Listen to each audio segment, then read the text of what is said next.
Hey guys, welcome back to Andy's Dinosaur Reviews, and today we are back with a brand new PNSO release. Yes, it's the first for the year of 2025, so it's very exciting to have a new figure out. And what a species to get. We've got ourselves a Spiclypeus, which is incredibly exciting because prior to this, the only version of this ceratopsian that was out was the Beasts of the Mesozoic version that I personally know of, so definitely excited to have a very nice high quality model-like version of this as opposed to an articulated action figure. You can see the packaging looks pretty much like it usually does from PNSO. You have the name and everything, Judith for the Spiclypeus. You can also see again the PNSO logo and a really cool image there of our ceratopsian up here on the top. Another shot of the figure. You can see my box has sustained some damage, sadly.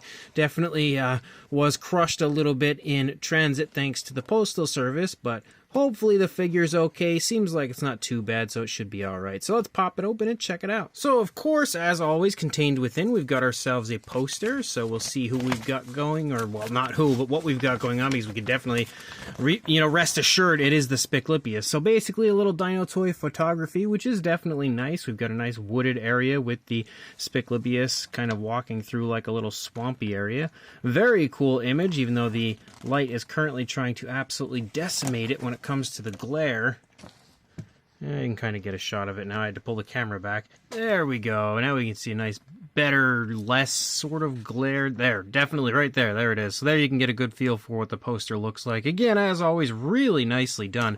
PNSO consistently kills it when it comes to their posters. And then we've also got the booklet like you usually do when it comes to PNSO releases. And of course, as you can see, you've got all sorts of really fun stuff in here. You can get a nice look at what the skull of the ceratopsian looks like, as well as some incredible art that you will always find within these booklets. And on top of that, of course, you've got tons of extremely cool, very fun to read information on the dinosaur. And that's actually a pretty cool color scheme. I really quite like that one. A little different compared to what we have, but not too far off. Actually kind of similar, I would say, but definitely a little bit different. But overall, again, as usual, it's a really cool booklet, and we'll definitely have a lot of really fun stuff to read.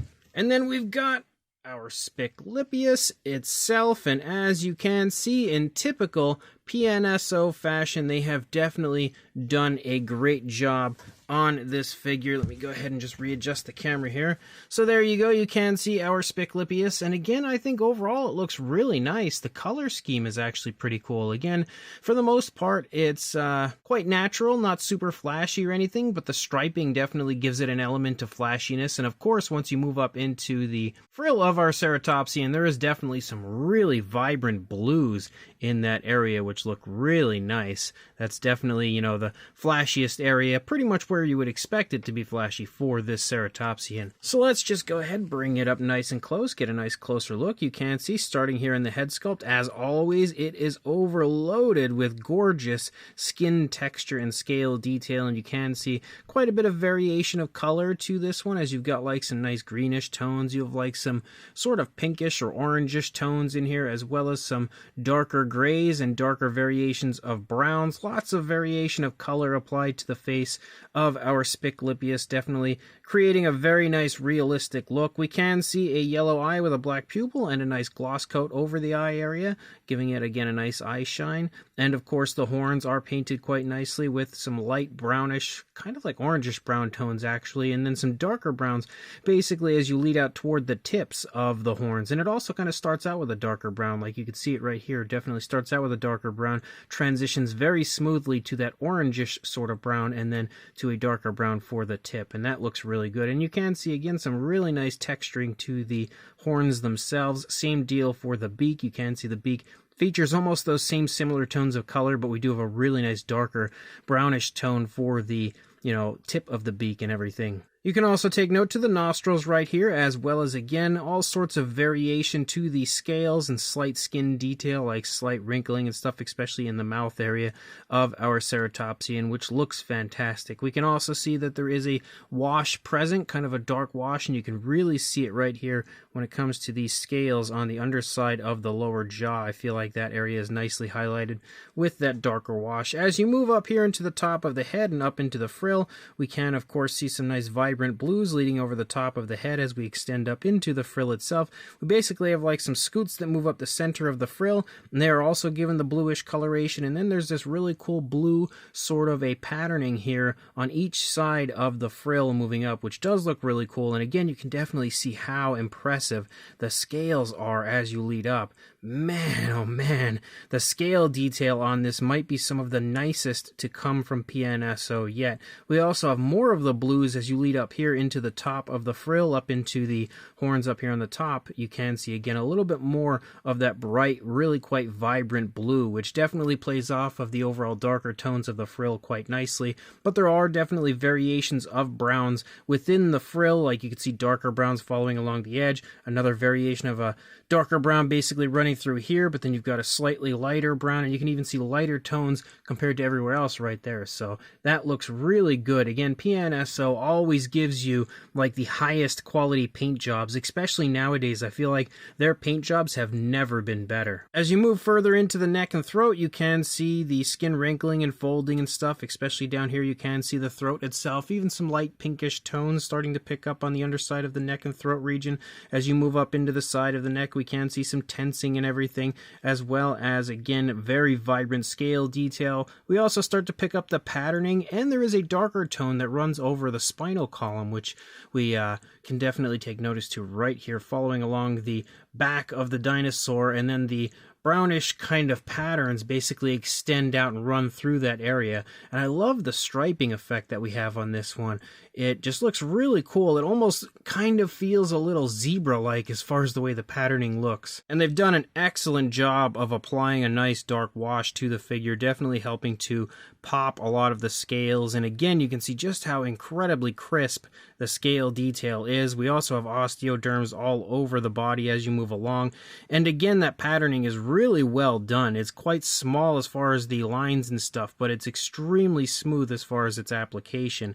As you move down here into the side of the dinosaur, the dark wash definitely becomes more obvious, and you can also see all sorts of wrinkling and creasing here in the stomach because both legs are sort of like, scrunched together, kind of, crushing the skin between the two legs, and you can see how they've very nicely highlighted that aspect. You can also see more pinkish tones as you move down here into the side of the stomach of the Spiclypeus, and as you move through both legs, you can see like some nice tensing muscle definition and stuff. You've got the elbow right there, and again, we transition to a darker brown as we lead down into the foot. We have the nails painted out with a nice light tone right there as well, and you can again see how, crisp and impressive the scales are, as well as the wrinkling and everything in the wrist. It looks extremely impressive, even the nice wrinkles here in the joint of the elbow. And then as you move up here into the rear leg, you can make out the hip bone here. Of course, the really nice large ceratopsian hip. We've got more of the patterning moving down, more impressive scale detail, as well as osteoderms, and of course the nice muscle definition. But again, it's not overly defined. It doesn't in any way, shape, or form, in my opinion, look shrink-wrapped. As we move down, we've got the kneecap right here. Nice big bulging calf muscle on the back of the leg. You can almost see some slight hints of pinkish tones right there. Definitely can see more right here moving along the underside of the thigh.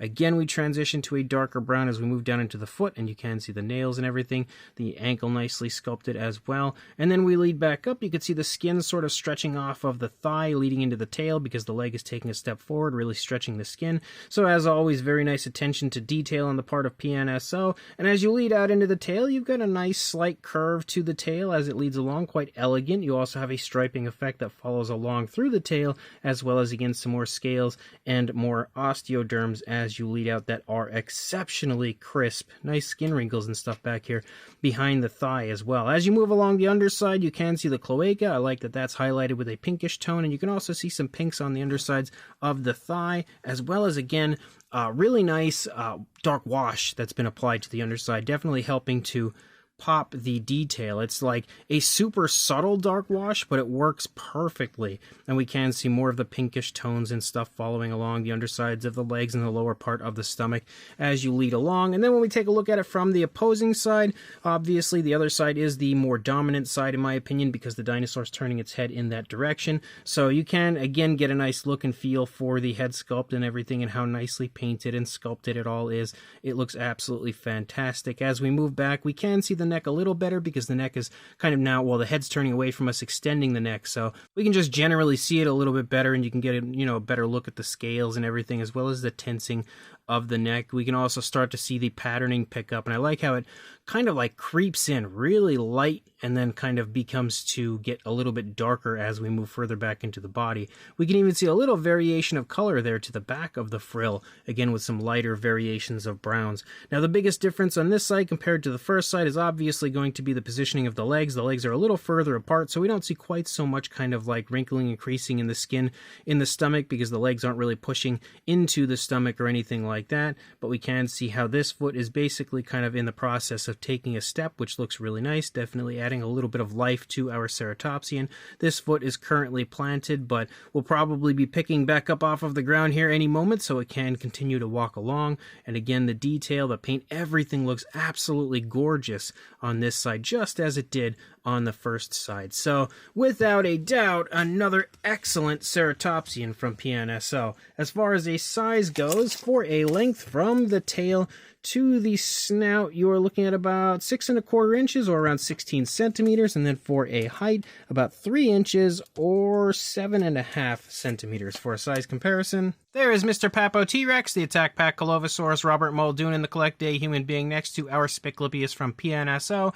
and you can see it is a fairly small ceratopsian, but not super small. Like, it's pretty nicely sized overall, but when it comes to PNSO, they've definitely released some larger ceratopsians throughout the course of their releases. And to show you that, we have the most recent ceratopsian prior to this Spiclypeus, which is the Lokiceratops, and you can very clearly see again it is a little bit bigger than our Spiclypeus. But if you happen to have the PNSO Sinoceratops, you can see it is of a fairly similar size to the Sinoceratops, maybe slightly smaller. Pretty much the same case when you bring in the PNSO Styracosaurus as well, although again the Styracosaurus might be ever so slightly larger. We also have the Papostyracosaurus, which we can see is also of a fairly similar size. And then we also have the Howlong-Good Xenoceratops, which as you can see is just slightly smaller. And then for a comparison next to the only other Spiclypeus that is out on the market currently, we have the Beasts of the Mesozoic version, which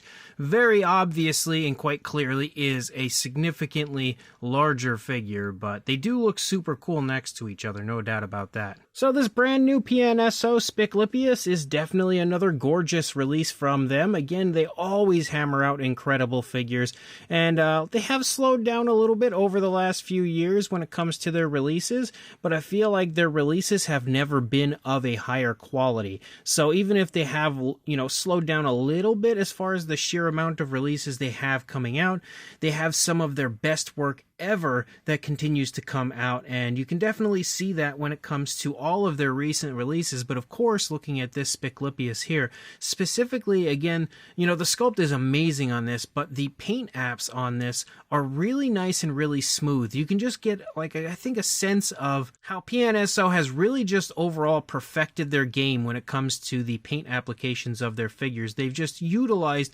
washes and dry brushing and airbrushing and stuff so perfectly to make their figures look extremely lifelike and realistic, and just at the same time really attention-grabbing when it comes to the color schemes. And I love the fact that most times PNSO, although they do make exceptions, but most times they kind of give you really natural colors without going overly flashy, but they always find a way to add nice elements of flashiness in there. And they've definitely done that with this one when it comes to like the orangish tones and the horns and the beautiful blues up there on the top of the head leading up into the frill. Definitely giving this one a pretty flashy look in that area, but even extending into the body, again, that very cool patterning does look really nice and really quite striking. The overall tones of color are also great for this figure, and there's just so much slight variation of color, making it extremely impressive. On top of that, again, the sculpt is as highly detailed, I think, as you'll ever find when it comes to a Spiclypeus. It is absolutely drop-dead gorgeous when it comes to every aspect of the sculpt, the fine detail, the pose, and just in general how vibrant the detail is. It is excellent all around. So if you are interested in grabbing this and adding it to your collection, I very much so recommend doing so. Make sure you check the link that I will include in the description. Go pick this up, of course, from the PNSO, Amazon, or Aliexpress store, and like, comment, and subscribe, and I will see you in the next review. Thanks for watching.